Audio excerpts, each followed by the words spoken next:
Peace. Welcome to the Real HD show, the higher discussion. This is prime time with purpose.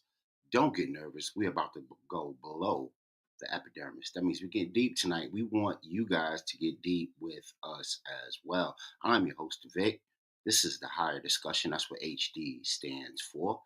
And if you've chosen to tune into the many, many channels that we are broadcasting to, then you are here for a higher discussion. Make sure you like, share, and subscribe, comment, and turn on all your notifications so every time we have a show, you can tap in with us and have a higher discussion. Total Package Energy. Make sure you tap into them. Waters, powders, gels, teas, everything to put a battery in your back and give you a second half of your day. You know what I'm saying? Energy. Olympic tested, people approved. You know, good melanated company, organic ingredients. Total Package Energy. Tell them the Real HD show and the Vic sent you. All right, man. We glad to be back. It's a hump day. You know how we do it on a hump day. We do those real interesting topics that kind of go beyond the pale. But we're now broadcasting only once a week on the Real HD show. We used to do Monday and Wednesday. Now we're only going Wednesday, only because we have a full lineup of shows to give to you guys. Yeah. So without further ado, let's get to that. Let's show you what we can bring you on the Real HD Show Network and the full lineup. In case you haven't seen it online already, you can check it out now. Um, we're bringing you a multitude of varied shows. We call it edutainment. You know what I mean? Anti-enslavement. So we want to make sure we're bringing it to you live and direct, loud and clear to your ear. Here we go. Real HD Show lineup of shows. Check it out.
All right. So once again, we're bringing you a full lineup of shows all week long from Wednesday through Sunday.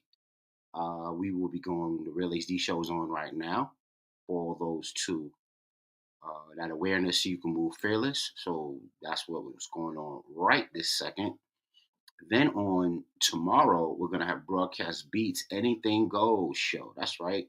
A brand new show dedicated to the youth and everything that they're into, the crazy, the wacky, the wild, the wonderful, everything that they're into, music wise, lifestyle wise, entertainment wise, they're going to bring to you on the Broadcast Beats Anything Goes show. Now, if this was the fall, Friday would be our college football show.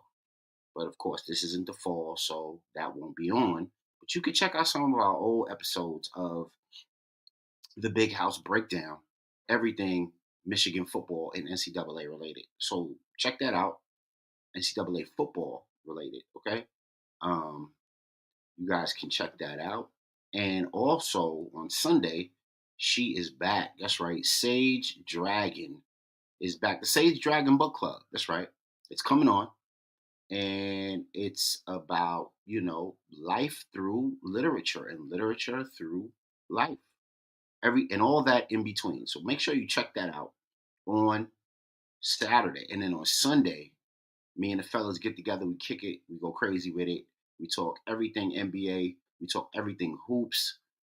The hoop show for hoop heads in the bonus right here on the Real HD Show Network. And we would really appreciate if you support us, if you get on here and you watch the shows, if you are, it doesn't cost you anything to hit that like button or even subscribe, because we are bringing you some really unique content that, we reach out there, man. We don't like stay in the doldrums. Like, okay, let's review this video. Let's review that video. No, this is all our own unique content on the Real HD Show Television Network.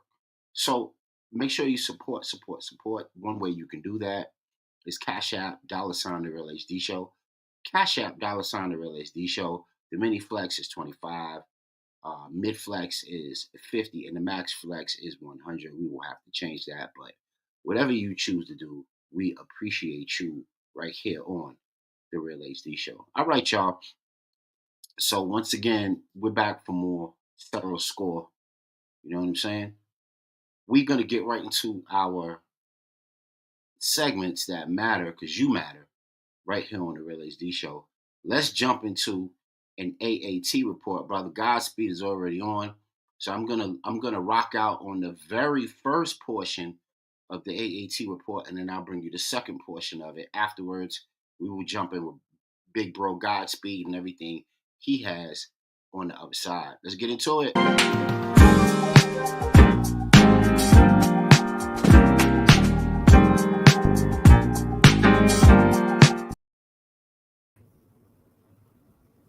Be spraying non-toxic chemicals into the air in subways. The Department of Homeland Security of Massachusetts helped design this. They're not releasing which chemicals, but they're telling us that it's a response plan for a chemical or biological attack. It's a way for the feds to test to see. And this is in New York? Yes, 120 locations across the city. Wow.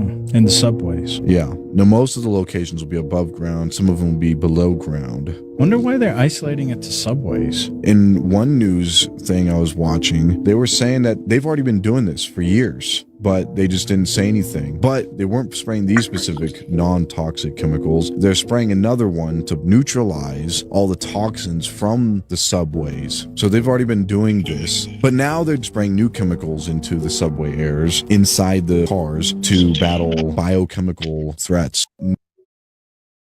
All right. So I'm glad Brother Godspeed is on, because maybe he could tap into this because he's down there in the city. Talk to us, bro. Have you come across any of this information, and what do you think of it if you haven't? Now, I'll be honest, I was still trying to get on a little bit looking for something. So it kind of, okay. Yeah, but go ahead, expound, because it was just right through one ear through the next. Pardon me. Oh, nah, that's peace. I appreciate it. Hey, Mecca, what's happening with you, bro? Come on through, man. I'll put the call letters up and come on through, man. Yeah. Brother Mozzie, peace, bro. How are you? And parents will say, we black and we shine. Hey, All right. we love that. We love that. All right, so that video was part of the AAT report, Healthy, Wealthier, and Wiser for a Brand New You, because we need cell power. And that was a report out of New York about them spraying the subways. Matter of fact, I think I got that from Brother Mozzie. He sent me that. Mozzie is our spectacular executive producer of the show. He says it'd be wild information. Wow, I mean, plentiful information all the time. That's very, very useful. Awareness so we can move fearless, so we can broadcast it right here on the show. So what that video was showing was basically that they've been spraying the subways, and they plan to continue spraying the subways with this bioagent. And they said they're going to do it in 120 different locations throughout the city. And quote unquote, the rationale is we're trying to get rid of pathogens and diseases and airborne sicknesses that exist within the subway.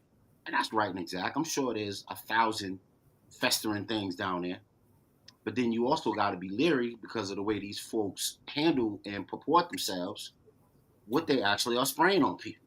You know what I'm saying? What is it that they're actually down there spraying through the vents? You know what I mean? Mm. Because folks have alternate agendas, and it don't come out to the last minute that oh, maybe you shouldn't have took the Rona juice. You know what I'm saying? Oh, maybe you shouldn't have. You know, maybe if you had common sense, maybe you shouldn't have. But back then, it was like mother's milk. It was like, why are you not trusting what we're saying and what we're telling you? You know what I mean? Yep. Yeah, that's for you, brother.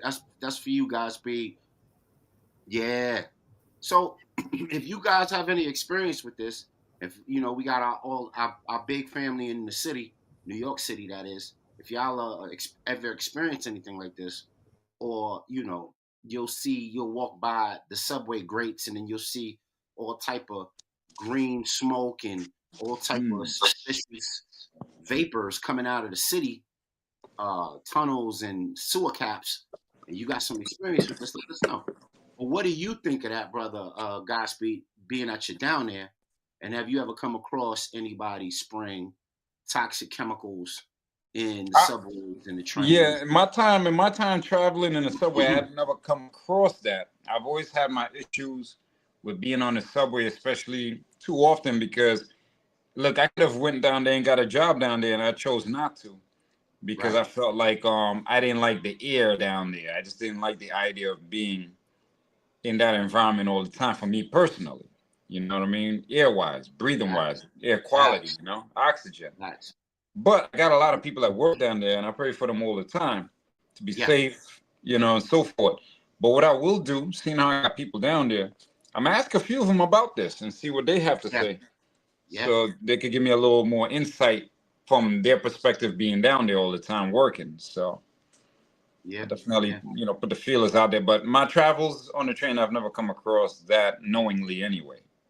Yeah, man, y'all be safe, man. Wear your masks while y'all down there. I think it might have been always a good idea to wear a mask while you were down there anyway, because of all of the, you're next to people you don't know who Yep. got pathogens and sicknesses and diseases. It might have always been a good idea to wear a Right. mask when you're in that, when you're in those confined spaces, dealing with those elements down there.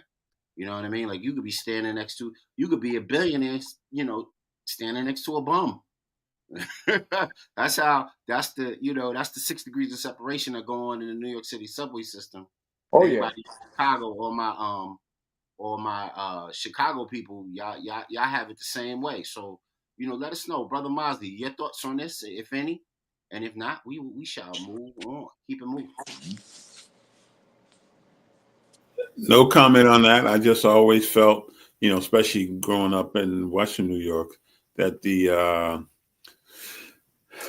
there was always a smell to New York City, you Mm. know, Yeah. and then when you go certain places, especially like when you're in Manhattan, it's just certain areas you just felt like, man, why is things just a little just different, and it's almost like if you grew up down there or you live down there after a certain length of time, you really don't notice this kind of stuff. But when we used to go visit my aunt that was living down there, it was always something. I always felt there was something special, especially going into Manhattan. Yeah, and like if you go into the 42nd Street area or you go into the 34th Street area, New York will hypnotize you with the bright Yeah. lights and sounds and the people and the activity and the movement. But we really don't know what's really popping in them subways with the air quality and what they're doing to combat it. Brother Mecca, you are a New York City vet. Tell us if you have any experience on this type of thing and what your angle is with this. Talk to us, bro. You know, uh, salute to everybody. Thank you very much. Salute to you. I haven't seen you in a while. What's up? What's up? Yeah, You know what I'm glad to have you saying? on. Brother Mozzie, good Godspeed was good. My Indeed. man. What up? What up? Yes, sir. You know what Melly Mel said, man. New York, My big brother. city of dreams. Everything New York ain't always what it seems. Run it, Um, brother. Run it. you go underground, prepare for an adventure. Oh yeah. You can get offered Yeah, a bacon, egg, and yeah, cheese. or somebody's dirty diaper. Yeah. Yo, Yeah. yo. You know what I'm saying? Anything goes. And it depends where you go, of course. You'll find Indeed. some places more packed and lively, you know, everything from 125th Street on the east side. And, you know, you go to 42nd Street, you know, tourist town. You know, it's more Disney down there. You know, more Disney, but, you know, when you go outside, you got all the different, you know, vendors and people trying to hustle you. From 42nd to 28th Street. All hustling. Yeah. On the west side. Even if you go as far down as the World Trade Center, same thing. Absolutely. Absolutely. Canal Street, you know. World Trade is the cleanest stop in the world. That joint is immaculate. Yeah, exactly. Pattern after Europe. If you go on the side where the one train is and you wind up on 53rd Street, woo, you might have an adventure. I don't know. Yeah, you know, you get on that 6. Oh boy. Go to Queens on the F train or the E train. Right. You're in somebody's house. Right. I've been on that E line where it break down. Oh boy. Yeah, man. I was there with my son and his friend over the summer, and they were you know, they were down there to, you know, do some music and taking the sights and what have you. And because he came all the way up from, I believe it was either Louisiana or Texas, one of the areas. And we went down to the subway, and out to my shock, you know where you got to go from 40 Deuce all the way over to the other side where the E train is? You go from the to the E train and back and forth, right? So you got that long corridor that you got to walk, right? Maybe like half a mile that you got to walk, and it's hot, it's musty, and da-da-da. So, you know, I don't know if Brother Luck put his head back because he got memories of that or what. I got memories of that too, you know. Hell yeah. We were walking, right? We saw a young brother, right? He had on a suit jacket, looking nice and dapper, but it wasn't his situation, unfortunately, because cops had him hemmed up on a wall like he was criminal, like he was a criminal mastermind. It was like 4 cops surrounding him, hemmed up on the wall, and he was dressed to the nines, like he was getting ready for a job interview or something. Right. So I felt sorry for him. And as we continued our journey across the E train plains, as I call it, right, going from one side to the other, I see these folks on the side selling cut up fruit. Y'all know what I'm talking about. Talk about it, yeah. They make it right there on the spot. You see them cutting up the mango and dicing up the cantaloupe and the pear and whatever. And I said, who's going to be boo-boo the fool and buy that right from them? Thank you. Thank you. But here's the thing, though. Yo, it's a whole culture.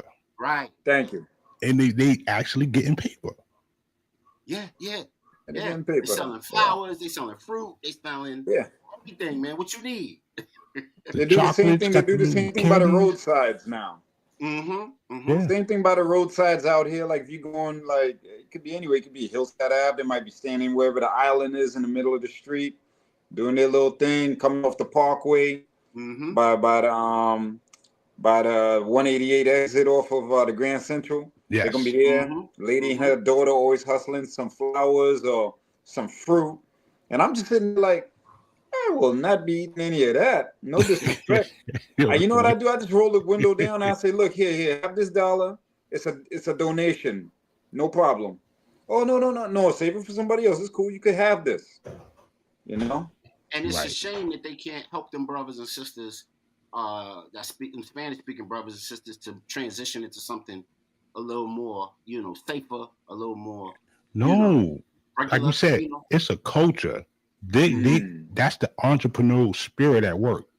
Don't get it twisted. You stay out there long enough. That, you know, it may not be the most advantageous for them. You know what I'm saying? Right. I think that, you know, some of them play it up. I don't know their circumstances or what have you, but some people do play up that situation, you know, so you can get the empathy dollar from them. For them. Oh yeah.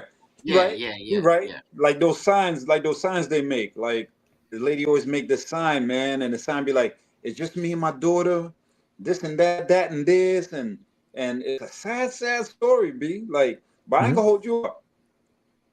I'm a sucker for love that way. Be like, I don't know. She come by with that little girl. I start, I start looking all through my car trying to find something to give her. Yeah, because you're blessed with a righteous spirit, so you want to put that forward. Until the veil is pulled over you. I had a homeless person turn away my $10 because turn away $10 because he was really out there. Wow. And I had to respect it. Like, oh, okay, yo. You know what I'm saying? But there's also others that will try to force the issue, and that's the ones that are really predatory. They'll watch you come out of the store. Mm-hmm. Yo, man. Yo. Stomach touching my wrist touching my back. Yeah. Easy. You want a coffee? I'll get you a coffee. Right. You know what I'm saying? That part right there. You know what I'm saying? I get you a sandwich, but don't do that. Don't do that. Yeah, that part right make there. Make it comfortable for people. Yeah, that part right there. Like okay, yeah, Omega, you kind of bring it out of me. So my situations is funny. It happened to me back in like 1999 the first time. I was coming from Connecticut. I was hanging out with Avarice. So I was coming out from Connecticut. We was out there recording, doing some hip hop things. I'm in Manhattan. Big tall brother, like 6'6". Got a little weight to him, that lanky weight though. But you can tell he's heavy for his height with his bones and all. But he looks slim, but he got a little something to him. So he sees me, and out of everybody in the street, B, you had all these suit and tie people walking around Manhattan. He come to who but me? Me. He goes like this. Hey, brother, you got anything you could loan a nigga? Da-da-da-da-da. I was like, nah, brother. I ain't got nothing, man. I ain't got it today, bro. You might see me out here, but I'm just, I'm dressed like this. I'm like, yo, but I'm about it right now, and I ain't got nothing. So he's like, yo, man. Yo, I'm just saying, though, I just got out of jail, bro. I just got out of jail. I just got out of Rikers. So I was like, you know what? I wish you a better life. Oh, yeah. Wow. Positive affirmation. Yeah. I'm looking at him like, yo, So he said, oh, man, you going to play me like that, brother? I said, yeah, it's like that, B. It's like that, B. So he's like, yo, man, you going to make me rob one of these white people out here? I said, you know what? I'm going to tell you something, brother. You see, that's where you're full of it. He's like, what do you mean? I said, because if you was about that life, you'd have been there. You wouldn't even have to say that to me. Right. He's all right. That's that guilt. Yeah. Yo, but every now and again, I bump into these types, B, even in Hempstead, in the parking lot by these stores, whatever. Oh, yeah. They roll up with the whole jail story. You know what I'm saying? Hempstead good for it. As soon as you get off that jail story, B. Yeah, they coming through. I'm gonna keep it real with y'all. The only time I really cater to younger dudes doing that, I'm gonna be honest with y'all, keeping it 100, is if my mom is near me. Because you see, I will give them $1 then, and that's really me paying it forward. Like, yo, you see my old lady, look the next way. You know what I mean? Because if I smack your hand in front of her, she comes through there, you gonna target her because you're a lowlife. You know what I'm saying? Yeah. So I gotta bring up, it's like we say in Morristown, Central America, to uplift fallen humanity. Well, I gotta do it any which way I can, especially when I have to. So I gotta do it for my old lady. I gotta be, hey, yo, this is all I got. Matter of fact, you wanted $1, I'll give you 2. You know what I'm saying? And see my old lady go out with. You know what I mean? So, I just, look at it from all kinds of angles, man. Okay, and back to the spraying thing. I think that's the least of your the least of your problems when you go into the train station, because it's so antiquated. You got all types of built up dust, carcinogens, and of course there's some great MTA workers. I'm not going to take anything from them, but they probably don't have all the equipment that is effective enough to totally disinfect an area. You got to understand what's been going on overnight. All types of wild bodily fluids is all over the place. I would love to think that it's the same air that they blowing into them airplanes that's antibacterial, and they did it as, via the COVID, and it was supposed to make the air, neutral and all that. Whatever. I would Right. love to think it's that, but man, you just don't know. You Yeah, don't you know. just don't know. You You just don't know. just You don't know till don't you know. know. And You this don't is know New till you know. York City. You know You what I'm don't know till saying? you know. You know? Yeah. So yeah, interesting stuff. Interesting stuff. So, oh wow, we already on 8:30. Okay, cool. So what we'll do is we'll move on, and we will do our ancestors and elders blueprint right now. 'Cause I'm glad Brother Mozzie's on, so you can join. Oh, Brother Mozzie, you got something before we jump off the subject matter?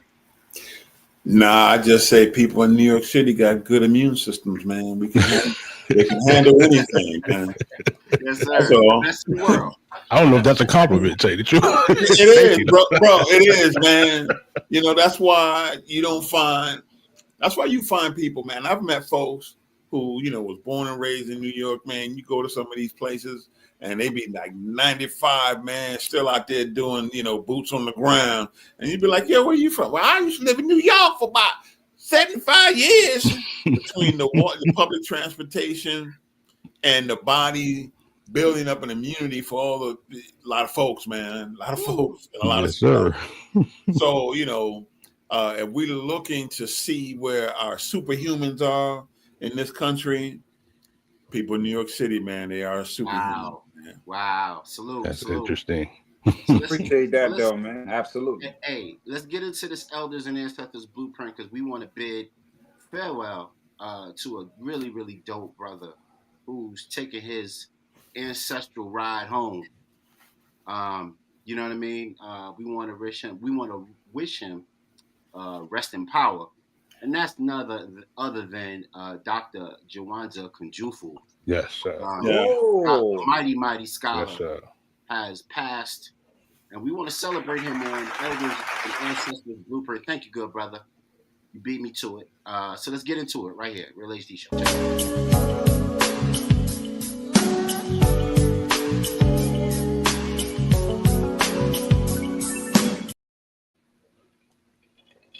And stop the reign of the elders and the ancestors on the Real HD Show. So we're gonna look at a real quick clip of Dr. Kunjufu at doing his thing in his element. You know what I mean?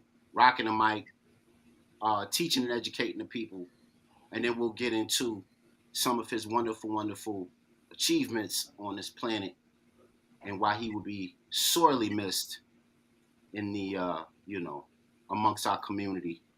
So let's get into that right here. Real HD Show, Elders and Ancestors. Check it out.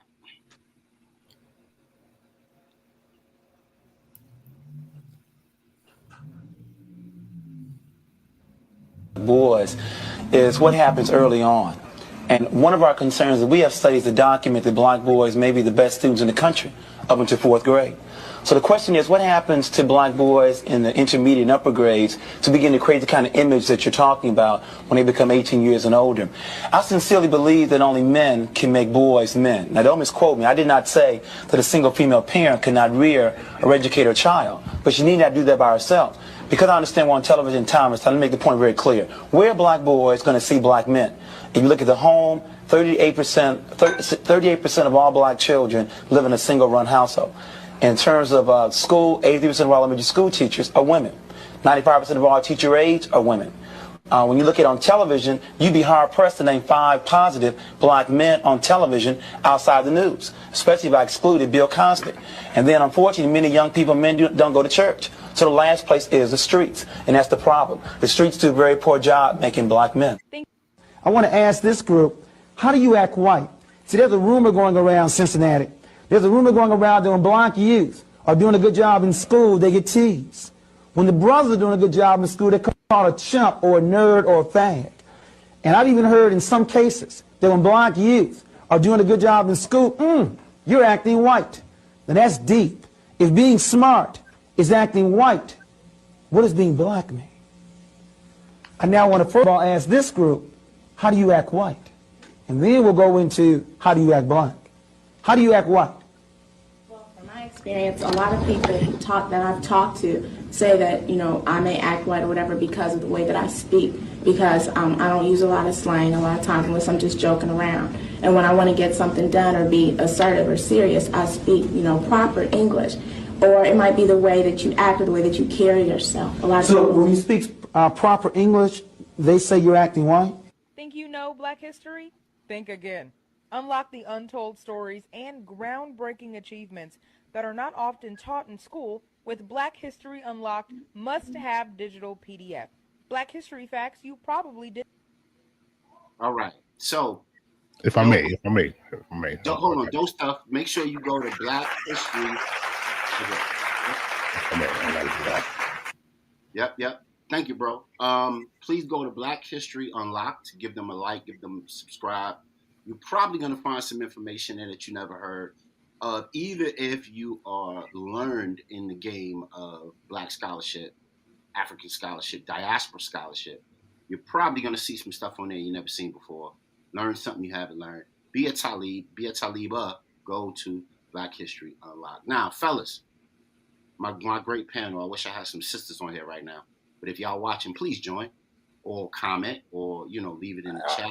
I tried for you, man. I tried for you. I made an attempt. I couldn't catch him this time. No, that's okay, brother. I know you do. Lock in with us. We're blasting off to 9 channels tonight, so please lock in with the Real HD Show. I shared it out too. Yeah, definitely. Yeah. So I'll get the good brother Mozzie to tell us what he thinks about the Dr. Kunjufu's transition to join the ancestors and what he thinks of the brother's achievements while he was here on this plane. I wish that he was big and he was large as a Black scholar, but a lot of people I felt, there was a period of time, especially during the late 80s, early 90s, and that lecture series model was really hitting. Mm-hmm. No one really considered him a heavyweight because he spoke, and his books were written for like a 4th grader. You know what I mean? Yeah, I thought his delivery, very simple but effective read, though. Yes, I like that. And so so he wasn't considered amongst the heavyweights of that time. When they would have the Free Your Mind series over at Abyssinian and stuff like that, he wasn't there. But I did like the fact that he was able to carve out for himself as an educational consultant, and be brought in by districts around the country.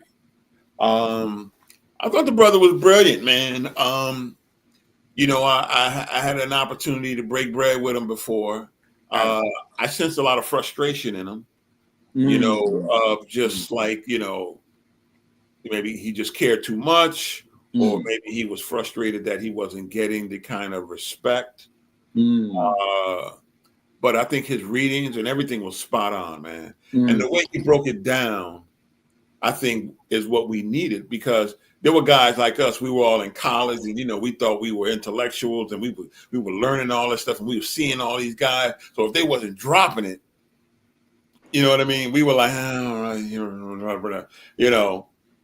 This brother comes along, and he's making sure that the masses can understand his message. They understood it. They just didn't listen to it. They didn't internalize it. But if they did, we wouldn't have half these problems, man. And the other part about it, his book, Where's Adam?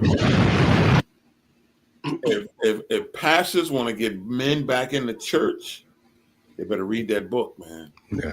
Oh, I'm glad you brought that up real quick before Brother Mecca goes, because like Mecca is ready to drop a Mecca Tom bomb on us real quick. So before he does, let's go through Dr. Kunjufu's, or at least let's view it. We don't have to go through each one, but let's view his not his discography, but his bookography, if that is such a thing, because this brother had a wonderful collection of books and information for the masses. And I'm glad you brought up that the books were written very on a simple, plain level, like a 5th grade reading level, like I guess the level of reading a newspaper, because I think he wanted the babies to read it as well. You know what I mean? Yes. So they'd be tapped into all that good information too. You know what I mean? And what a lot of people don't know is he wrote the famous series Conspiracy to Destroy Black Boys and all the volumes that followed. But he also wrote Educating Black Girls. And that's not talked about as much. I hope you guys can see my screen. It's educating black girls. Second row to your my left, your right, maybe somewhere in there. Yeah. But you see it right there. And then I'll scroll down some more. State of emergency, raising back boys, hip hop to my eye. Wow. Yes. That was a classic. Yes. Yeah, just some great stuff. Reducing the black male dropout rate, just motivating and preparing black youth to work. 100 educational strategies. Man, Black Minds. I mean, this brother was magnificent, man. This brother. He also had the home curriculum, homeschooling curriculum, CSAT. That one was really good. I had that one for my children. Mine too. Yeah, that was good. And he had the other one about black businesses and being a black entrepreneur. Yes, he was one of the first ones who wrote a book like that. And it was, once again, it was simplistic and attainable. It wasn't like the Black Enterprise and they're trying to tell you how to get in the business and all they're telling you basically do is network marketing or buy a franchise. He actually, gave you some general basics because there was a lot of folks who was out there had a hustle going on, man, but helped them with some simplistic stuff that's very easy and attainable. And that's what I really thought was great about him was, listen, anybody can put these things in action. But one of the things that started happening, I would say later in his career, was the people started to get their EDs and felt that they were better educational consultants slash I'm a teacher, now I'm an administrator, now I'm a principal, or I'm a superintendent. They started to shun him a little bit, especially the melanated folks. You know what I mean? Because now there's this competition, but there wasn't no competition. If they believed in what they believed in terms of trying to make education better, then what they should have did was bring this brother into the fold, and they didn't do that. Wow. Yeah, I would also, and they should have, because this brother was brilliant. He was so learned in his field of education reform that he could tell you the proper temperature for your classroom to be to educate young men. Wow. The proper temperature, because he understands that, boys run hot, girls run cold, all of that. You know what I mean? And that's real stuff. And as a long-time career educator, I use some of those methods, and they right and exact. Like, I'll take my kids outside in the middle of the winter for 15 minutes, and we'll do when I was teaching chemistry, I take them outside and do a quick experiment, break them up into teams, give them a diorama, let them do an experiment, and bring them back upstairs. And, they get that heat off of them. They get that craziness off of them.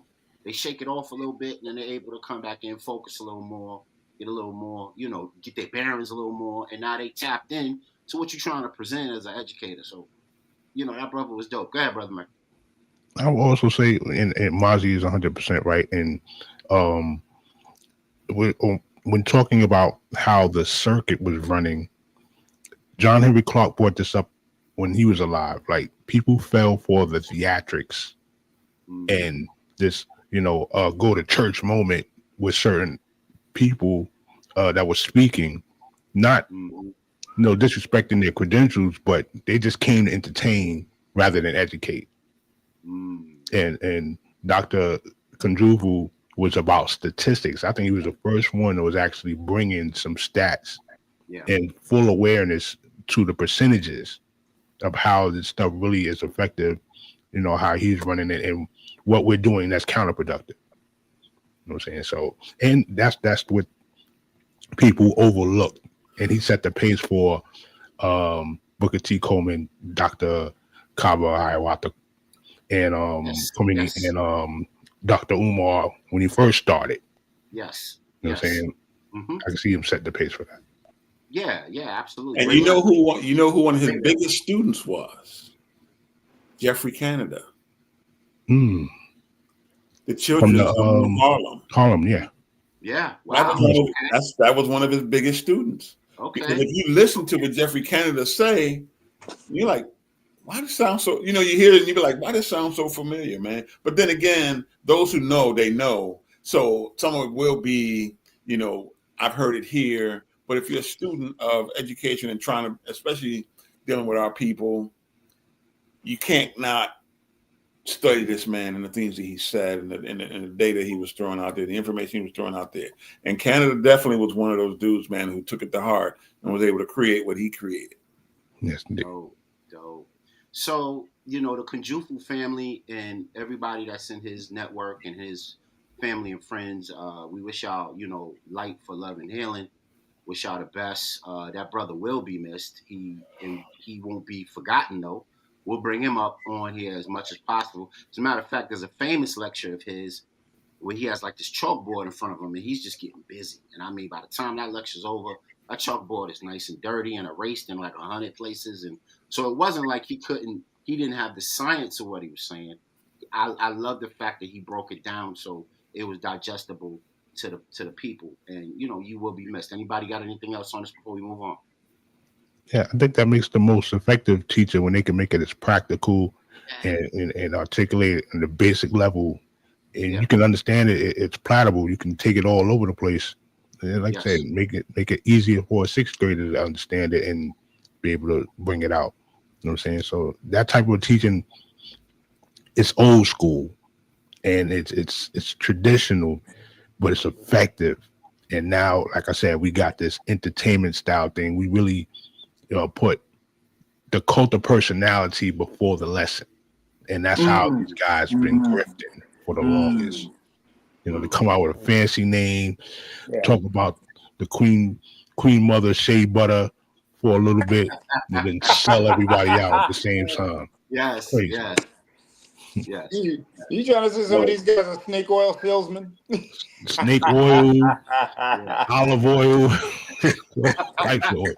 Now it's baby oil, all types of slick ass. Wow, you're right about that one, man. You know what's so sad? The sad part is that I bumped into so many folks, right, that started out the right way.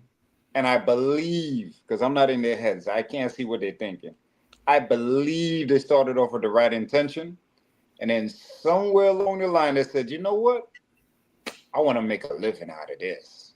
Mm-hmm. And that's when it went all wrong, man. You too, man.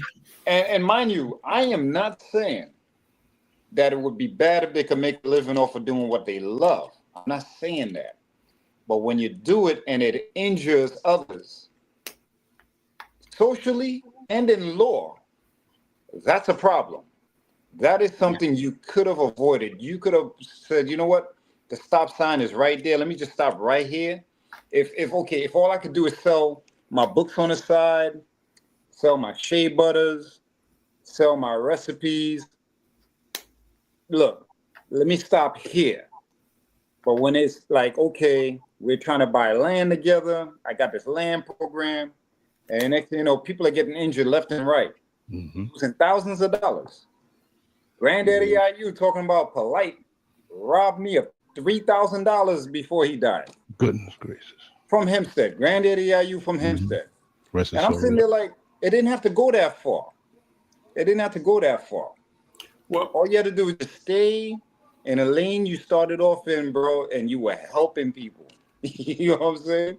Well, one of the problems we get, and going back to the great ancestor Kunjufu, is that, our kids are caught up in wanting to be popular.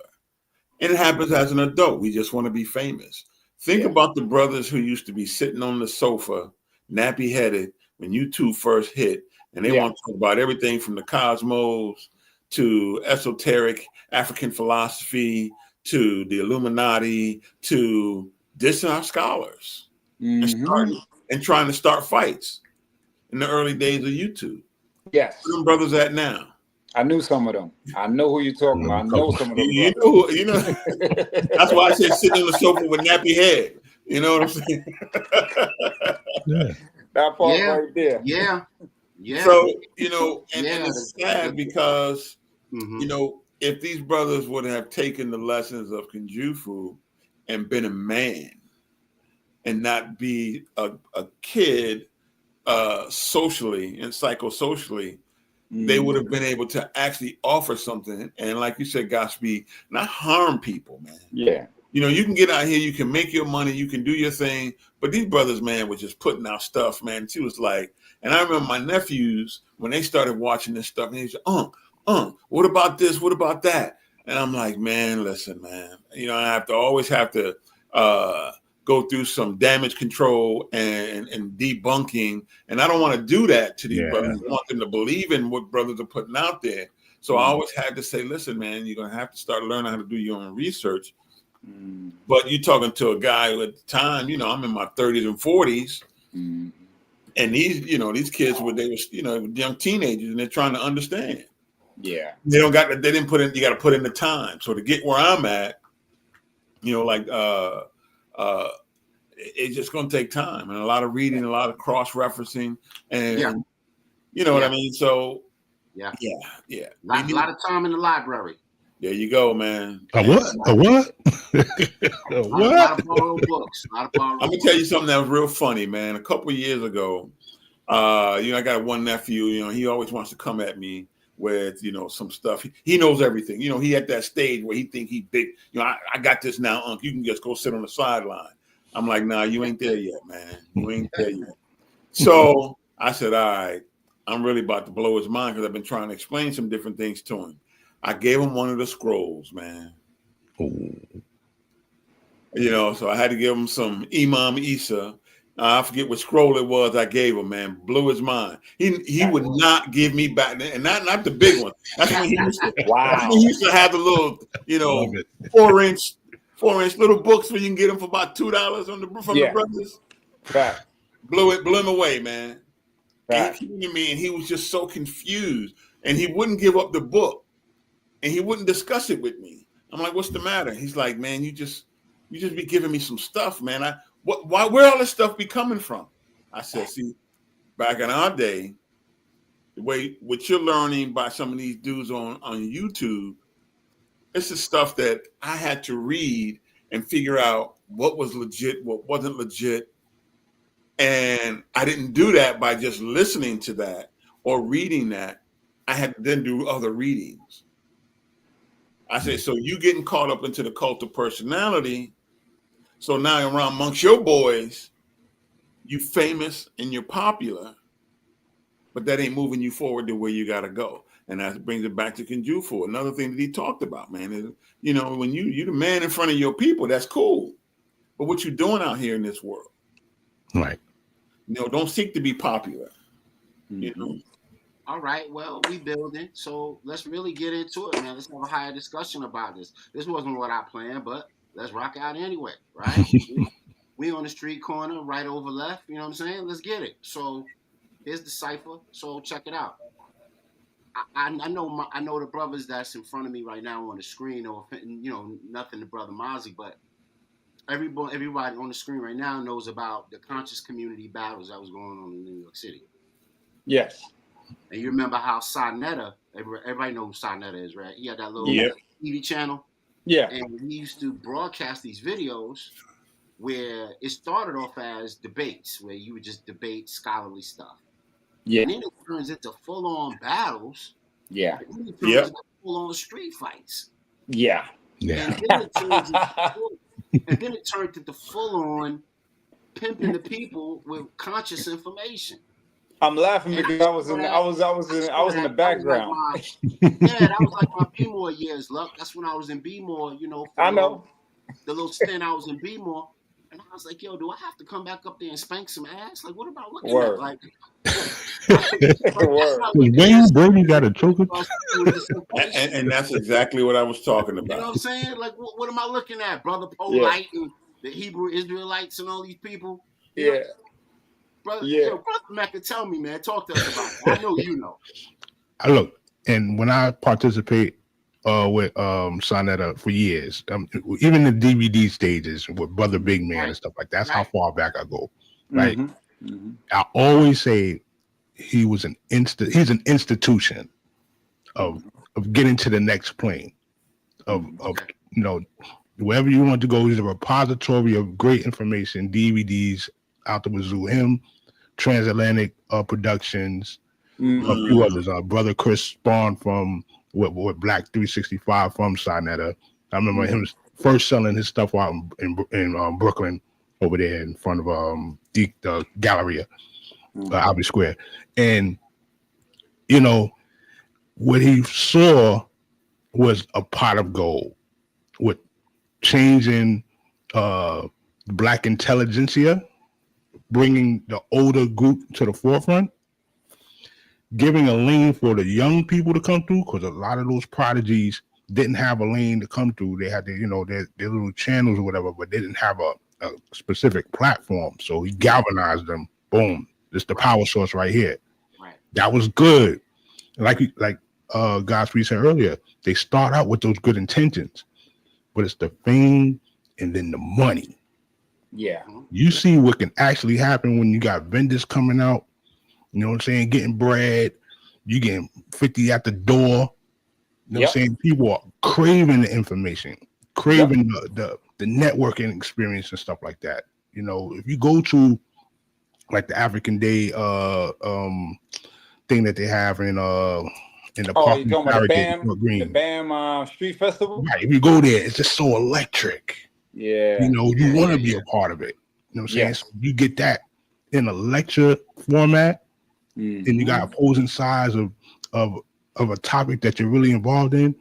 Talking about thousands, up into the tens of thousands of potential money. And that's what make and break these so-called leaders. I'm saying, like Brother Polite is a very intelligent young man. Very intelligent. Very. But the lifestyle is poisonous. Yeah. You got caught with the venom. Sorry, not sorry. He didn't. No, keep it real. Like, look, I'm gonna jump in. Like, I used to build with that brother. Like, my brother and I done went to his place of stay, built with him in front of his family, all 5 of his wives. You know what I'm saying? Keep it real. They showed me the system on how they were making the books together. You know what I mean? Sometimes the wives would write some of the material, and then they had the print machine there and everything. And they was doing everything right there. Maybe the books, maybe like herbal concoctions, you name it. They were all doing it together as a family. And they had a nice family idea in terms of like, okay, you're doing this lifestyle, but every wife was supposed to have their own business. Right. So the thing was, that's how they were able to stick and have so much family times, because each wife had their own business. You know what I mean? I knew Aminette and all of them. You know what I mean? Very cool people. And very cool people. It's just that as time went on, they became overly shrewd with their business after a while. You know what I mean? Right. So it just became overly shrewd, you know, like, and I'm being kind by saying that, you know what I mean? Like the Granddaddy IU story. It's not a lie. It's a fact. You know, when Polite jumped from doing the holistic stuff and then started getting into the real estate, like real estate, there's a few people that got injured, man. I used to hear people on Blog Talk. One dude was like an Army vet, 17 grand, got robbed of 17 grand. IU got robbed of $2,000, $3,000, $4,000. There's just too many cases. You can't say everybody's lying. Right. You can't just say, oh, it's business, they should have known better. You can't do that after a while. After a while, you're poaching. You know Polite is not the only one. No, not only. You know what I'm saying? There's a lot of people that came out of that camp, and that's why Sinetta gets that you know, that disparagement. You know what I'm saying? He gets brutalized off of it because it started with him. Right. But he's not necessarily the carrier of that. No, not at all. Not at all. My thing, I present the platform, y'all battle out between ideas. I want to see y'all, you know, if you say who you are, and what you stand on, I want to see if that rises to the top as the cream. But then you wind up beefing, talking about the dude mama and dragging his wife and stuff. That's not part of it. Nah. Right. You know what's so funny? My younger bro one time looked at a few of them. We was all standing around each other and stuff. And he looked at them, he said, yo, man, you know what y'all remind me of? y'all seem like some dudes that used to rap, and this is y'all new rap now. Talk about it. Y'all used to rap. Oh, Y'all okay. used to rap. Like that. And they started Disgruntled rapping. rappers. Disgruntled. Well, now, with that said, I have been around a lot of these folk. Not all of them again. I want to say most of them, the ones I've come across, started off with the right intention.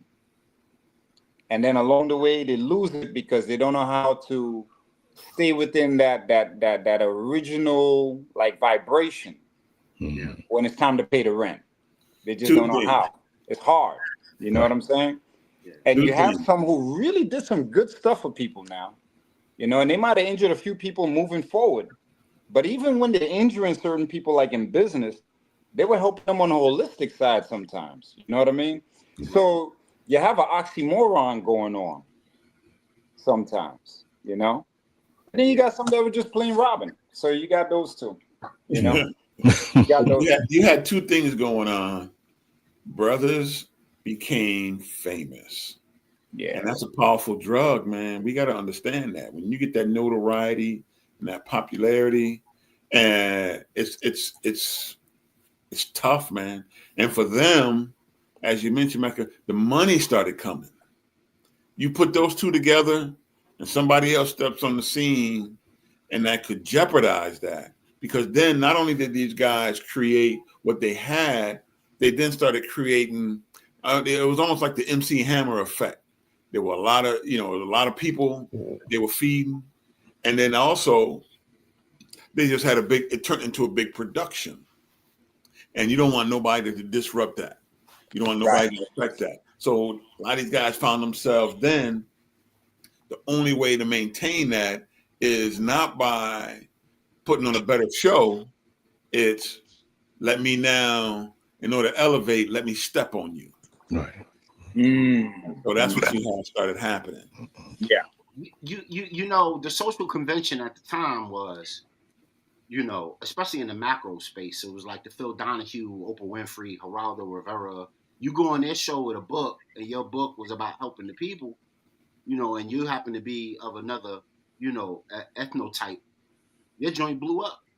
So that was your agency and your platform for doing that. They wasn't giving brothers and sisters back then who had the Crust Wilsons and the. Could you imagine what if people really took those works really seriously and it spread on a macro level? What they would have reaped out of that and the sensations that they would have become if people really took that seriously. So our folks didn't have that agency. We had the street agency. The street agency evolved into the DVD era where more people could get their hands on the work faster other than just reading a book, right? Right. You know, because that was the popular era. Watch your, you know, get your favorite music CD, get your favorite movie, and then get your favorite lecture series all in the same spot. And it was all good. It was all good. It all worked. It all added to your life some way, somehow. So, you know, unfortunately, we didn't have that intellect. We didn't have that business vehicle to launch those brothers and sisters forward the way they needed to, when they needed to. And go ahead, bro. Yeah, You got it. we actually did have three. Okay. That's Gil Noble, Like It Is. Yeah. Gary Imhotep, Gary Bird. No doubt. And Dr. Bob Law. Right? Yeah. Okay. Bob and Law. This is where the audience have to be culpable because you can go to those people, go to those entities and their programs and listen to a Dr. Ben lecture. You know what I'm saying? You can get stuff from Barra Shango, you know what I'm saying? Some Marimba Ali. They would play it. But we, like, you know, us and the Lost Found, the Lost like the cause of the wild. Yeah. That's what they hear. That's what they hear in their head. And it's hard to hear a righteous message. You know what I'm saying? No, I was just speaking on more of like a large scale level. Because I dig it. You could find a Tony Brown's journal on every Saturday. Tony Brown, yep, that's another one. Yep. Gil Noble. What's the other brother? what's the other brother? Motabaraku. The light skinned brother with the bald head. Rock Newman. Well, yeah, that's right. Rock Newman. You know, He's it good. was a ton of them out there. You know what I mean? Yeah. But they weren't on that like CBS, NBC, ABC primetime slot where if you saw it. I mean, how many millionaires did Oprah create with her book club series? I mean, that's basically what I'm saying. You know what I mean? Oh, okay. Yeah, we have that sort of output or outlet for those brothers and sisters who had that great scholarship and what they could have meant for our people in that kind of larger sense. So they got kind of caught up in that, fast lit lane. You know what I mean? Fast lit lane. Yeah. Right. And it's interesting too. And when they would bring on one of our scholars, they would bring them on as like a panel of 20 folks, and 18 are against him for some reason. When he's just there to offer some data and some information, somehow that one of our scholars is made to look like the fringe idiot. And and then there's certain ones like and I'll use Hakeem Madabuti. He's not good in confrontation. I've met that brother numerous times because one of the professors, Dr. Vivian Gordon, that was at SUNY Albany when I was there, they were great friends, so he was always in Albany a lot. And he's not good at confrontation. You had to give him a few minutes, let him go in the back room and think, and he'll come out, man, he'll destroy you. But you catch him, you catch him face to face, he stutters and he doesn't say the right thing that he really want to say. So now you got him on Donahue, and you know what I mean? Right. And Donahue is so good for that. Oh God. Yeah, man. And I remember the one time he was on there, man, everybody was like, yo, he gonna be on Donahue. So everybody watching. And if you've ever been on an actual news TV show and stuff like that, that's a skill, man. Yes. Because everything is in 30 seconds, you got 30 seconds to say what you got to say. Yep. And you're like, wow, that's not another time. But in actuality, for these shows, that is a lot. That's a lot of time. Tons of time. Yeah. I mean, the dude that I seen really, truly go on Donahue show and stomp a mud hole through that. You know who that be? I'm gonna say the expression, black boot stomp. You already know, Brother Colin. You know who I'm talking about when I say that? Oh yeah, rat-a-tat-tat. That was the scholarly machine gun. That was the scholarly machine gun. That was like, was not playing. Because you know what? The beauty of it was, man, Colin went there straight no chaser. I'm not here to be your friend. I'm not here for you to like me. I gotta drop this information, or otherwise it ain't gonna get out here. That's I'm right. here for your neck, man. That was the scholarly version of the Wu-Tang Clan right there. Neck, man. Yeah, man. I ain't here to play games with you. I ain't nothing to play with. Nah. I remember when he had those you act like I give a damn. Yeah. Right. Not a smiling Negro.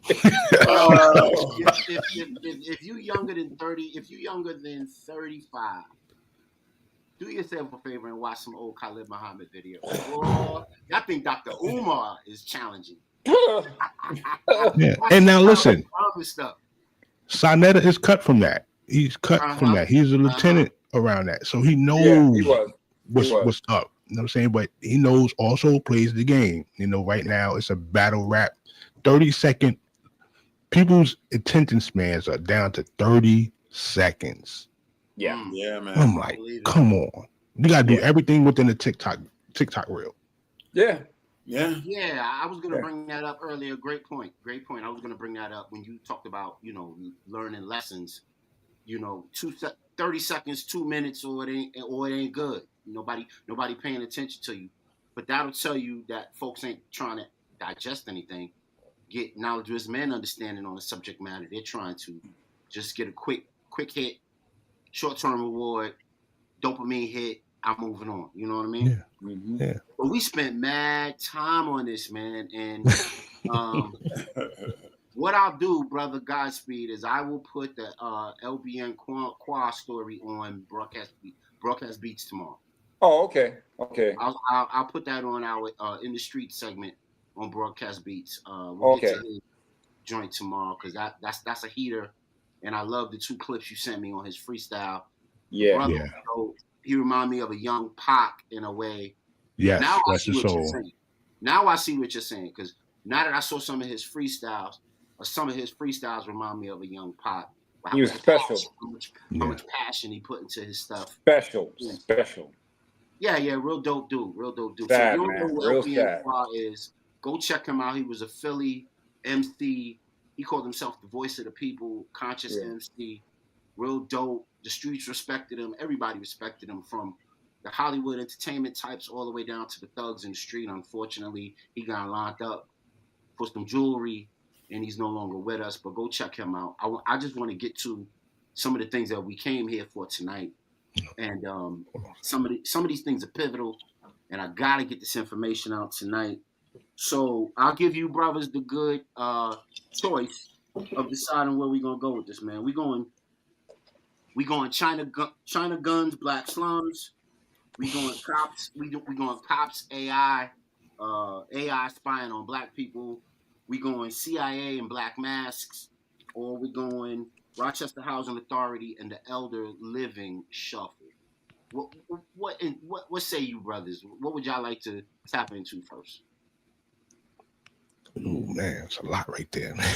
It's all pivotal stuff, man. It's all important information. So majority rules. What y'all think? I'll read it again. Talk about the elders being thrown out the building. Yeah. Rochester Housing Elder Living Shuffle, the CIA and black masks. That's powerful. I forgot. Trump and Musk tariff extortion. Ooh. Cops AI spying on blacks. China guns and black slums. And I still didn't do the KKK Pope funeral. I still didn't get into that yet. Damn. Okay. Let's see. Somebody at home want to see what we're gonna get into? Okay, they China guns and black slums. Yeah, don't forget about black fatigue. Black slums. Oh. Which ones y'all want to do first? What's going to break the internet? Everybody like to talk about the orange man, so that's always a thing. I can go with that. What you think, man? Because I was just texting somebody just now. I'm gonna rest on you guys on this one. All right, brother. We can do the housing authority one. That one's real quick and simple. Which one? The housing authority. Housing authority. Okay, let's. Yeah, that's quick and simple.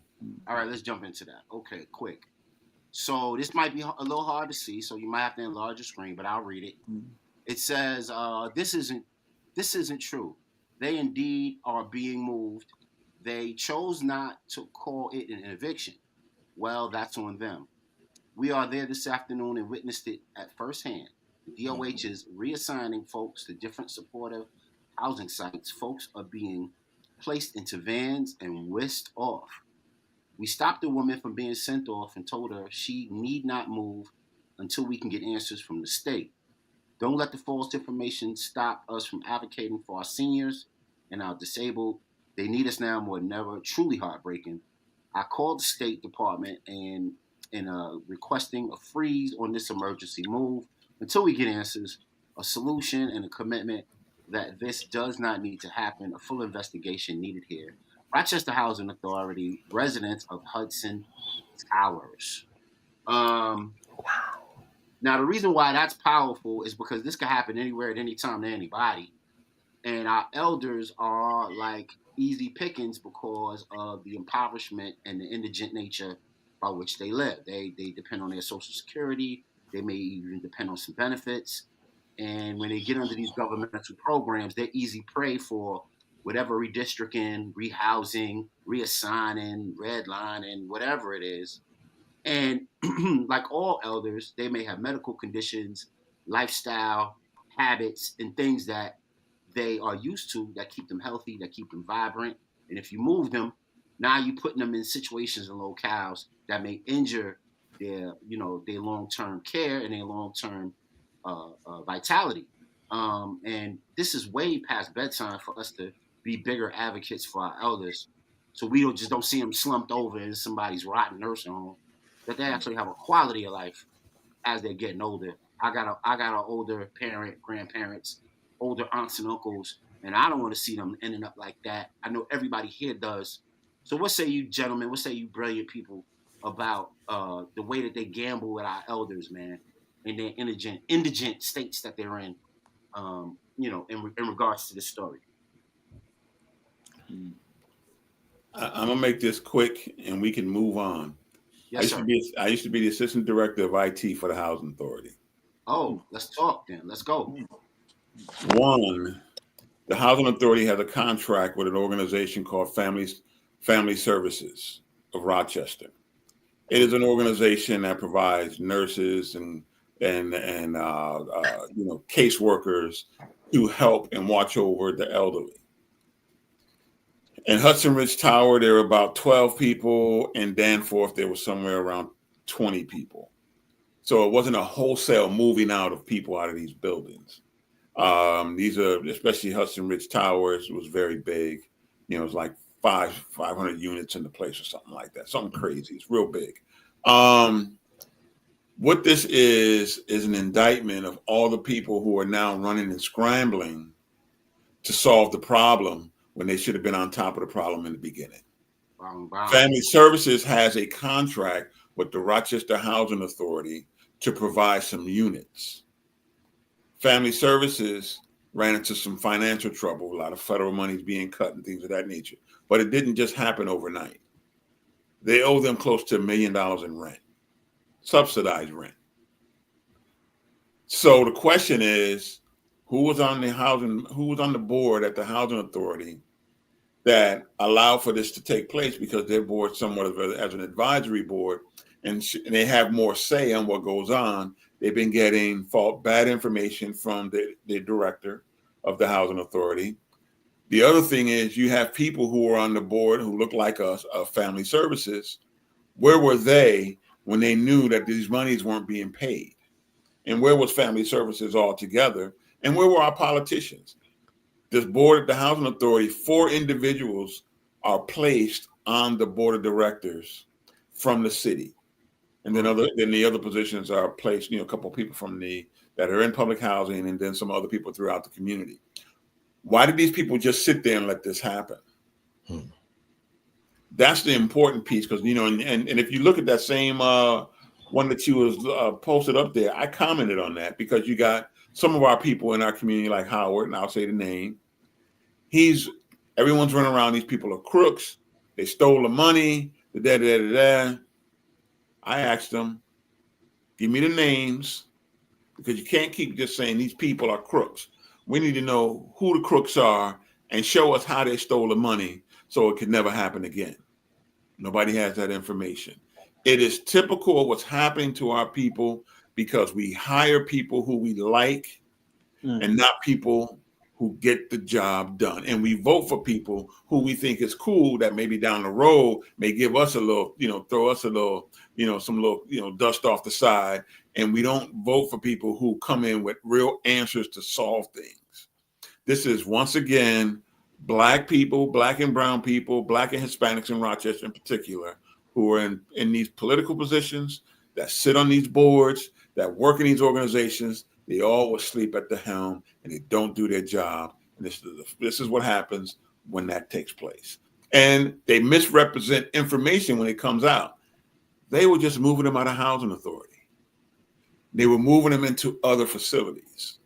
They weren't bad facilities, but they were moving them to where they can still continue to get the care that they needed. And a lot of them were getting assistance in terms of care, because they may, be, I got one leg and, I don't move as great as I can. So someone comes through and make sure you're taking your medicine, making sure, if you need help with some cooking, we can get you someone in here who will cook for you. So these people still have a level of independence, but it was people who would check on them to make sure things were good. So a lot of this, because it's political time again, it's election time coming. Mm-hmm.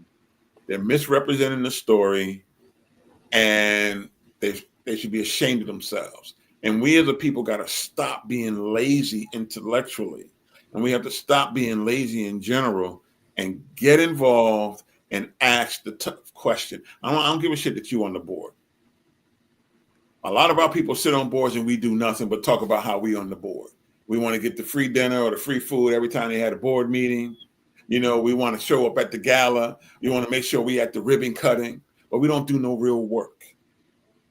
When I was director over the Urban League, I knew people been on the board for years. You know what their responsibility was as a board member? $500. That ain't gonna run that organization.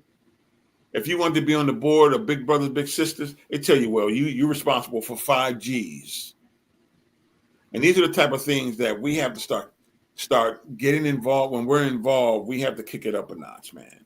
We can't just be doing this once again, wanting to be famous, wanting to be popular. Because what's the first people want to say? Call me doctor. Oh, I'm on the board of. Oh, I'm going to the Black Tie Affair. You know, because it's $300 or something like that. You know what I'm saying? Yeah, and this is a classic case of what's going on in our school systems, what's going on, you know, across the board as it relates to people who look like us.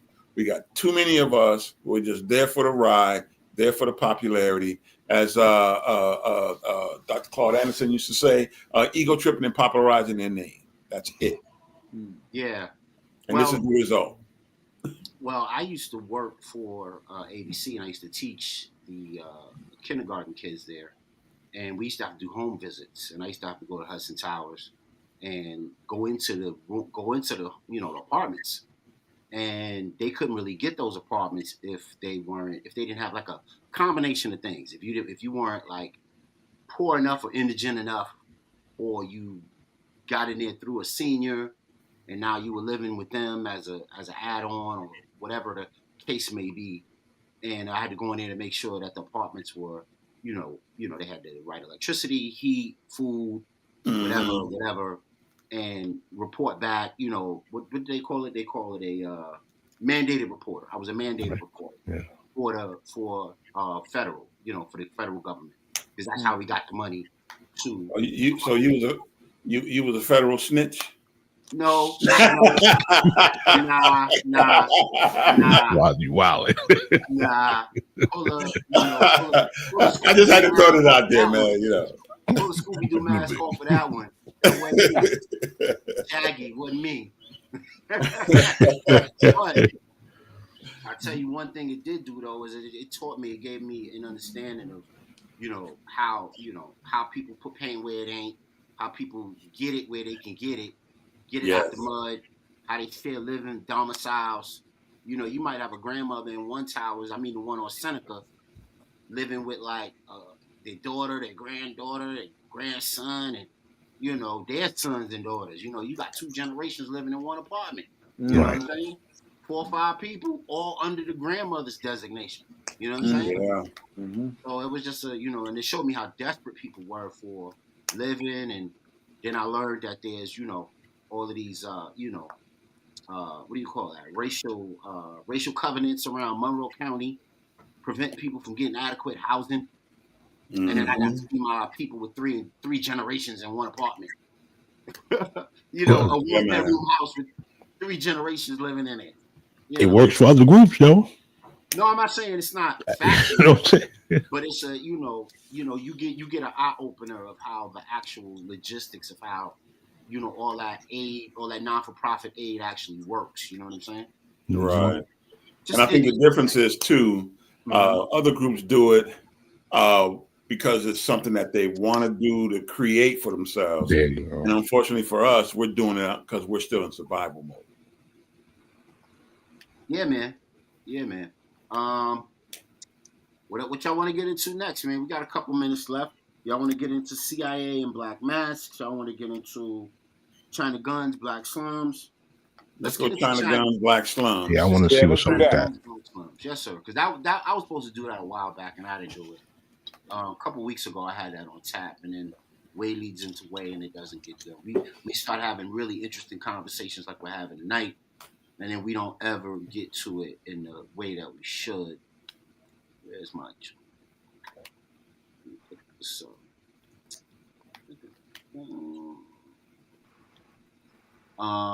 so it was an article that I found out of the LA Times, and it was talking about how in the 90s or 80s into the 90s, there was a group of or a surplus of guns that entered the hoods of America through China. Mm. And I remember they had a movie called Flap with Fredro Starr. You remember that? Yeah, Bokeem Woodbine. Bokeem Woodbine. Yeah, that was an ill movie because it showed you how, white man brings guns to the projects. Now you create Project Superstars and Project Mafioso. You know what I mean? And everybody's running around committing major atrocities to the people that they grew up with and the people that they love and live on every day, just because they got guns. And you get the Bishop from Juice syndrome going on. The power dynamic happening. Power corruptivity issue going on, and it all stemmed out of. Now, what was interesting was everybody used to say, "Oh, black on black crime." That was the buzzword from about 85 to about 95, or maybe 2000. Black on black crime. Oh, black people would be better if we didn't have black on black crime. And you still have some people that kick that limerick, not understanding that it's all proximity violence. You don't think rednecks commit that, rednecks go out and do dumb shit to each other? Of course they Right. do. All crime is crime of convenience. Yeah, Right. crime of convenience, crime of proximity, crime of regionality. You're going to commit the crimes if you have a savage inequality going on wherever you live. You're going to commit the crime to the people that are closest to you. And unfortunately, that's folks that look like you and I. But what I found out in this LA Times article, if I can pull it up, the U.S. and the CIA brought guns over from China in the largest. Damn, where is this article? So y'all talk about that real quick while I pull up this article because I have to go on the net and grab it and then share. With that, the black on black violence and crime and skullduggery. You know what I mean? I get where you guys are coming from. You're right. You're gonna work it on the people next to you. Like I tell people straight, but the problem is this though that I have with all that though, right? Let's not say that on one side and then act like black unity is not new. A lot of people like to act like black unity was something that's been around forever and ever and ever until the invasion started by the Europeans. I honestly believe that's bullcrap. I believe personally that black unity truly started first and foremost when the term black was made. That's one thing. Second of all, the resemblance of that before they really got their act together with labeling us black really started on a slave ship with the prisoners of war, because those were tribes that did not get along or had treaties between them. But to have a treaty, it must mean that you had a discourse before the treaty. Right.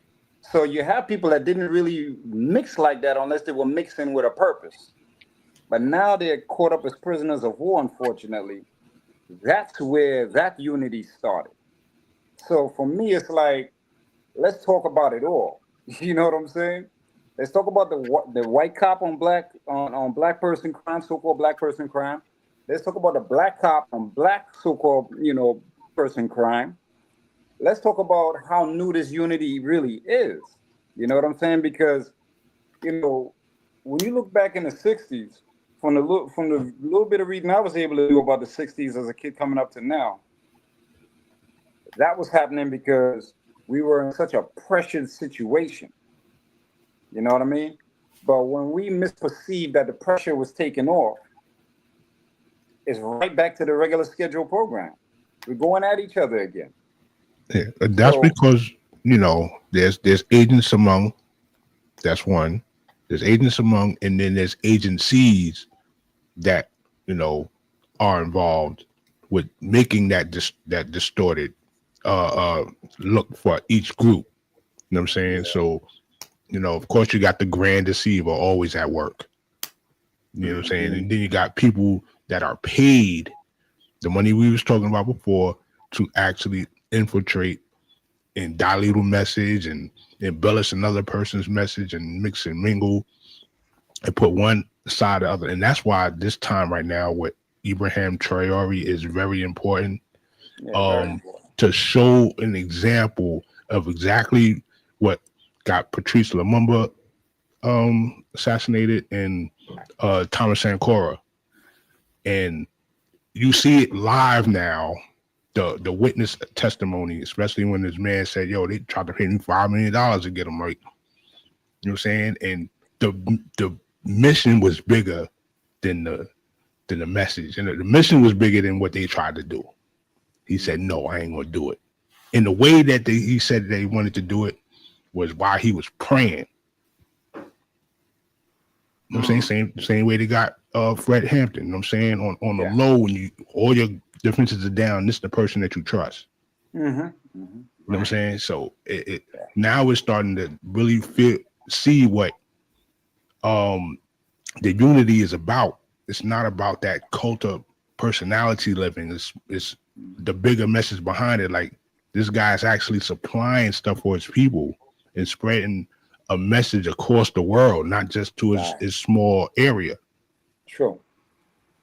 So, and because social media is around, you know, at his time that he's making his move, his word is getting around a lot, you know, and I admire him a whole lot from the little bit I've learned from, you know, the very short time I've encountered footage by him. You know what I'm saying?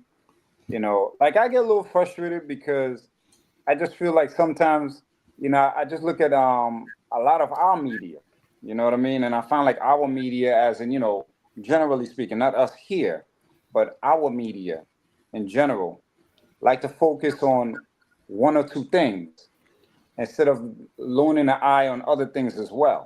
You know what I mean? Like, okay, cool. Cop on black crime, all of a sudden Al Sharpton's jumping out of shoes and socks for so many decades, you know what I mean? But, and I get it, not everybody could do everything. That's another thing too people got to realize. You know, you might, you know, for me, just pick an example, not to say it's the best example, but it's just quick and easy to jump on real quick.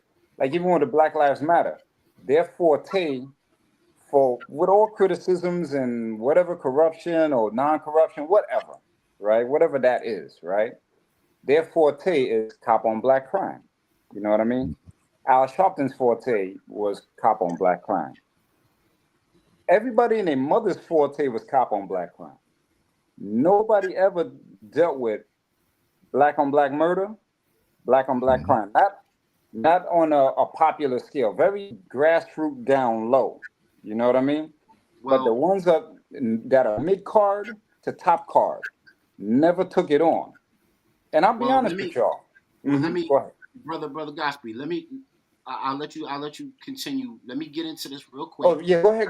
I was trying to hold the floor perhaps until I you can get bring that. some clarity to what you just said. Right? Yeah, go so ahead. It says that U.S. assault arms as smuggling by China is probed. So its companies under investigation called, I'm in the second paragraph, Polytechnologies and Norinco lie at the heart of the China's military-industrial complex. Polytechnologies in particular operates directly under the Chinese People Liberation Army and has been run by the children of several China top leaders, including the son-in-law of China's ailing patriots, Jiang Pingjing, right? Then it says, hold on, going down. It says these Chinese arm dealers apparently believe that the undercover agents were mid-level Americans arms smugglers willing to pay up to 400% markups for the outlawed weapons. So I'm just building here. So we've all watched New York, we've all watched New Jack City, we've all watched King of New York, we've all watched Menace, Boys in the Hood, and we all know that the guns, the semi-automatic weapons that were in those movies, portrayed in those movies, that were actually in the hood at those times, we don't manufacture a damn weapon that was being blasted off, creating these corrupt cultures in the hood. You know what I mean? Sure. So where do these semi-automatic weapons come from? So I'm going to Yo, son, I remember the first tech with the air holes, right? And the hard plastic joint. Then dude had the nerve to have the black Talon bullets. It's crazy. Seeing it up close is wild.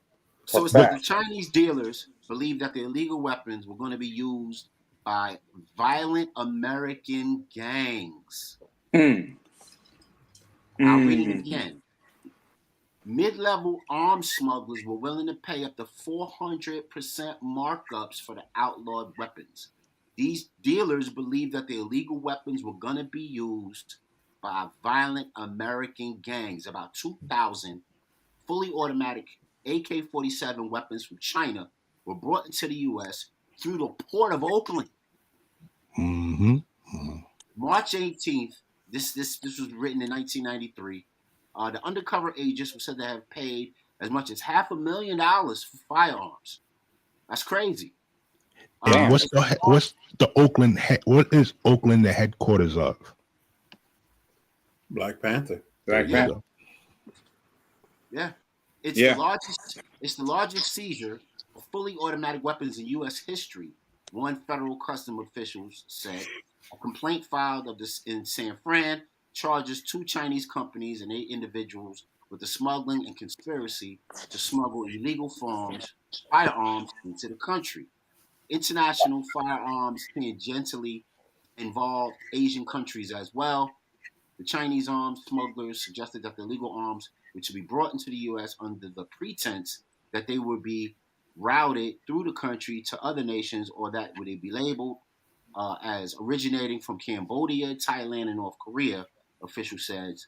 But authorities said it was not clear that the governments of those countries were involved or even knew of the illegal smuggling. Let me see if there's anything else.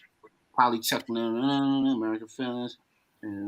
So, once again, we wonder, how do we get semi-automatic magazines of that nature so willy-nilly all over the hood? Uzis that sprayed everybody by accident. You know what I'm saying? Uzi was the worst weapon because the Uzi had such a kickback on the wrist that it would hit everything in a ridiculous radius because you couldn't aim it. Yeah. You couldn't aim it. The sight was horrible on the Uzi. But it wasn't about sight. Yeah, the sight, if you know anything about guns, the sight on the Uzi was awful. Yeah. I don't know what you had to do to keep a Uzi still. You know what I'm saying? Yeah.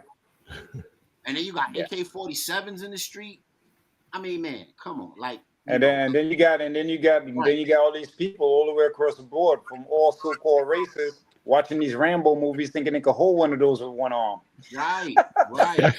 So the period that was in the article that I didn't read to y'all is that was written about 93. It was written in 96. It was LA Times. Y'all can go look at the article if y'all want and come back and build with us if you want to. But it said that it was going on 6 to 8 years before that. So now that puts you right in the middle of the 80s. Yeah. Wow. Don't Wake Me, I'm Dreaming, Christopher Williams, New Jack City type shit. No doubt. Height of the crack. Height of the crack. So we know we wasn't manufacturing. We wasn't building this Hell stuff no. in garages, in the basements, project buildings, on the rooftops. We wasn't doing that. So where was all of this surplus of ammo and munitions coming from? Well, a lot of people, if you follow the street culture, right? And we all witnessed the jump from chains and knives and zip guns to the revolvers to just the pistols, then to the automatic weapons, fully loaded. And a lot of people between that time, I don't want to put blame on them, but they would point to the Jamaicans and the Cubans and stuff that was coming in. The shower posse, gully posse, all that stuff. I didn't want to say all that, but it's documented. And even Philly and all that stuff, they all had their stories of how when they came in, a lot of them were already soldiers back in their land, and they come in and want to take the whole territories, and they had their hands on the weed, they had their hands on the white, you know what I'm saying, on the dope. Mm-hmm. And China had their hands on the dope at the same time. Mm-hmm. So it only makes sense to say, I'm not just going to bring one thing, I'm going to bring like several things over. Yeah. You know what I mean? So when Gary Webb made his book, The Dark Alliance, he's trying to pinpoint these things, like let you know that these are the entry levels, this is what's going on, and who the operatives were on point to see that through. And, they want to find him, suicide with 3 in the back of the head. That's that's interesting. Mm-hmm. That says a lot, and then too, at the end of the day, at the beginning of the day, a lot of the people, those different groups you were just talking about, obviously, you know who they were probably getting supplies from. I mean, look, it's gonna come back to the Chinese again. Like, keeping it real. Look at the Hutus and the Watutsis, right? Yeah. They're talking about, okay, now we weren't talking about banana clip guns at that point. We were talking about machetes. Right. The weapon of choice. It's just a weapon of choice. It's still lives being taken. You know what I'm saying? Was it a weapon of choice or a weapon of availability? That's a good point. I like what you just said. I appreciate that. So more so weapons of availability. I will retract that. That's a better word for that situation right there. But it comes down to the same thing.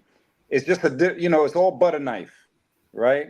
You could butter your bread, or you could slice somebody in the head, right? All of it is the butter knife conversation. The guns, the machetes, all butter knife. You know, what you gonna do with it? That's the problem I have with the people, though. That's the problem I have with the people. What you gonna do with it? It's not what you got. What you do with it at the end of the day is what really matters. You know what I mean? If you're gonna spin it around on each other, then that's a problem. That's a sickness. Well, we know That's that a a lot. sickness. Well, we know that a lot of us are dealing with, changing images of psychological slavery. Naeem Akbar, we dealing with, not being able to deal and understand ourselves and know ourselves. So we feel like that's the only recourse we have for solving conflicts. You know what I'm saying? Is to mow each other down with these unfortunate instruments, and then also the planned obsolescence of all the plastic we was getting from Asia anyway was normalized. So why not, like brother Mecca said, why not just stick over some guns along with them TVs and them water guns and them them bubble makers and all the plastic crap that we was getting for the last 50, 60 years from them. In crate 238 is all the anti-automatic machine weapons. You know what I'm saying? Shipped over in the same lot as your Christmas toys. You know what I'm saying? You know, I ain't gonna hold y'all up, man. My gears are grinding, B, because this thing with the LGP, and that's another thing. His acronym is a hard one to carry on with because of the whole other acronym. LPG, It's hard for me, B. I be struggling with that one. I call him Qua. You know what I'm saying? Because that's the easy part of his name is Qua. No disrespect. God bless the ones that move on. I hope he's in a better place than he ever thought he would have been. You know what I'm saying? But I think that got my gears grinding because that young man was saying what needed to be said. Yes. He was doing what needed to be done in his community, B. I ain't gonna hold you up. That thing got me kind of worked up, B. Real talk. And you know why I don't like it? Because it's a microcosm of a macrocosm. It goes back to the butter knife again. Yeah. Why don't you just butter the bread? Why you got to take it to your own? For a chain with his name, you can't sell it nowhere. You can't do nothing with it. You're going to take that voice away from our people. A young, talented voice with the right purpose in mind on Mother's Day when he was going back home to his mother because she sent him to the store. You're going to take away the Robin Hood of our community, a young... Man, that thing got me worked up, B. Real talk. Well, and you know what? This topic right here is just making me get even angrier about that situation. B. No. See the links. And over and over. That's why I bring the story up, bro. Right. Because we got to play chess, not checkers with this thing, man. We really do. Because we get mad with one another when we know we're not well. A lot of our young people ain't well. We're passing on the, changing images of psychological slavery to one another. And then they act it out on the street level, you know what I mean? Because of the savage inequalities that they face every day. Now, that's not an excuse. That's what's happening. But we got to know the context of what we're dealing with here. And the context is, along with, the NRA, what they made available, but it was also what the deals they broke up with international sources. These multinational corporations are just as much to blame as the people that were here, and the deals that were made, and the contracts that were made between them, and the things that went under the table on the hush hush market. That's what that whole show Snowfall was, which is why I'm so sad that brother died before he could finish what he was trying to say. With the Because I think he would have tapped into a lot more things than what they did with the show. You know what I mean? That's They based tapped into on CIA, drugs, and crime conspiracy. yeah, it's And loosely based on Freeway Ricky Ross yeah, story. free Rick and crack in the system. Yes, go watch Yeah. that if you haven't. But I think we got to play chess with this thing, because if we're ever going to solve it, we got to know how folks is operating, like Trump with this tariff extortion shit. So he's putting extortion. I'll be real light with it. Trump is putting this tariff stuff out here. Oh, I'll 243% tariff on Asian nations. Canada, I won't tariff you. Europe, I won't tariff you if you play ball. Blah blah blah blah blah. Now what they're doing with that is they're saying, if you play ball means you not only do we're going to give you a reduced tariff for for you to do import export with America, but we're going to you have to sign in contracts with Starlink. Right. Yeah. But here's the thing, right? But that's crazy. Go, brother Mark. Oh no, it's just and we just got to once again, man, and we just got to be more astute. And I think that's the bigger issue, really, man. Is how many times are you gonna run a game? Mm-hmm. Right? President Trump commuted Larry Hoover's sentence, right? Today. Yeah. And so here we go. Everybody and their mama, man. That's like, okay, what do we do now? Because they were so Trump a real one, and they're so excited about that. And I'm saying to myself, this is just how I feel. That's like when Tukey Williams was being they were trying to get his sentence commuted. Yeah. I said, given the amount of terror and destruction that these brothers committed in our communities and the long-lasting effects of that and what it precipitated, I feel that's what happens to them brothers, man. I hate to say it like that. Yeah. Gotcha. And so you commuting Larry Hoover's sentence, I really didn't learn anything about Larry. I didn't even know who Larry Hoover was till I heard Rick Ross do the song. And I don't listen to Rick Ross. I just was a part owner in a nightclub, and the song was always playing. So I had to go look up who the dude was. But here's the thing, right? In respects to the old man, the young soldiers are far removed from the message, right, of what he can give these youngsters. Far removed from that. They already been blended with lean, with drill, those guns, inferior liquor, and high quality THC on a level they can't handle. You know what I'm saying? Right. Gone. Right. You know they are gone, man. He's not coming to the same GD that he knew. Yeah. That's for the older guys. That's for us Gen Xers and stuff like that. That's for us. We celebrate that.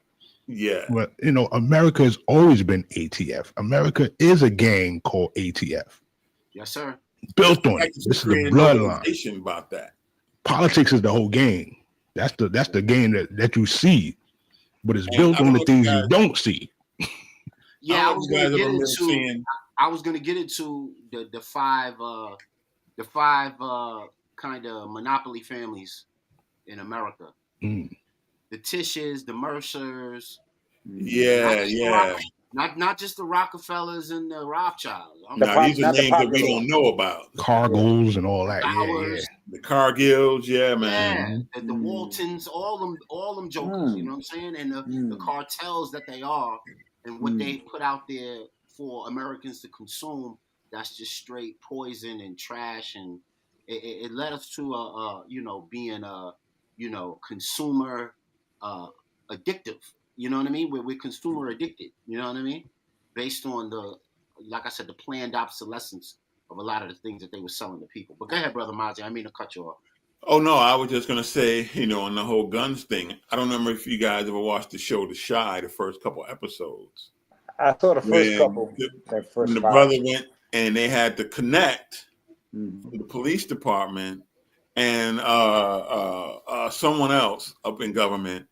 They knew when the trains that was carrying all the guns, and they would go because it was speaking to all. You remember back in Chicago? I don't know if it's how much it is today, but a few years back, it was the Wild Wild West, and everybody's just trying to say where are these guns coming from, And in the series, it offered a suggestion as to where they might be coming from. And the young brothers had to go out that night, and they went and robbed a train, and they stole boxes and boxes and boxes of guns. Yeah. Interesting, man. Interesting. So, man, we only got 5 more minutes left, and then we're gonna be in overtime. Don't want to do that to anybody. We will get into the CIA black mass situation because that's heavy. We will get more into the Trump tariff situation because that's heavy. That's heavy. Trump is playing an interesting game with this tariff stuff. He's he playing at 4-5-6 with these tariffs. You know what I'm saying? And we gotta, for all our Gen X heads, what 4-5-6 means. So he's playing an interesting game. Head crack. Yeah, he's playing an interesting game with that. So we're gonna have to get into that, and then we'll also get into some of the. I was gonna show you how the billionaire families, and we'll get into the SFFA 56, which is the law that they wrote back in 2018 that hides government accountability for budgets and funding in Congress. So they can't. They're not liable for showing you how they spending the money. And then you got people saying that 21 trillion is missing, and then you'll have another person coming up saying there's $150 million trust fund floating out there and nobody knows how to get to it. And then presidents have this quantitative easing. Well, how's all this possible? Because they're not under Moorish law. How's all this possible? You know what I'm saying? So we'll get into that next time on the show, next Wednesday. Make sure, more in store. We got to get more in store going, bro. Okay. I'm working on it, man. I'm working on it. We need you on that, bro. More in store. I'm working on it. We got to get that on here. All right, man. We'll see y'all next time, man. Do any of y'all good brothers got civic activities, activist activities, community activities y'all need to put out there for the people to know? Tomorrow at 6 p.m. at Danforth Tower the Black Men Achieve Youth Mentoring will be doing an open house. So we're trying to bring some more young men in, as well as some possible mentors to come through the program and help us out to mentor. We got a pretty large number of young men that are being raised by strictly women, and they could really, really use some testosterone in their life. Yes, sir. That's what's up. Check. Understood. Absolutely. Brother Mecca, anything in your conduit? Well, I'm promoting heavy now the block repping show. I got a lot of damn, hip hop stuff coming up. Yeah, hit me a link when you got this going, like to my text. Please, man. My regular text, bro. I've been inconsistent. I'm gonna tell you the whole truth and nothing but the truth. I've been inconsistent. I've been working hard with some other stuff. But I said, now things are starting to pick up a little bit. I like, boom, throw that stuff out there and get more on pace. And Yulu, Us Lifting Us, cooperative done in Georgia. Every Thursday they have a nice call about what's going on in the community and what's going on Pan-African viewpoint all over. So I'll send the information to the group chat. So you want to get involved. Can you hit me with that Georgia piece in my DM? Because absolutely.